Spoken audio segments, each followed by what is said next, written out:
Alagang kambing sa Ilocos Sur, kinagigiliwan dahil sa masunurin at sobrang lambing. Silipin sa report.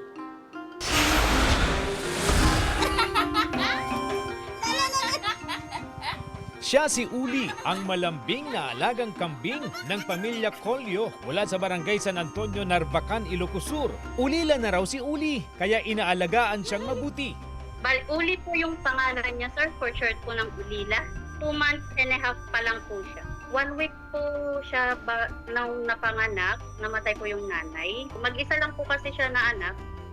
Kinuha na po namin siya dito sa bahay. At talaga nga namang feel at home si Uli. Siya na rin ang gumigising sa kanyang tagapangalaga. Lalo na pag gutom, Uli is not just an ordinary kambing dahil pihikan din sa pagkain. At ang meriendang hirit, hindi damo, kundi biskwit. Parang normal lang po na sa mga bata na naglalaro. Nasa labas din po kami.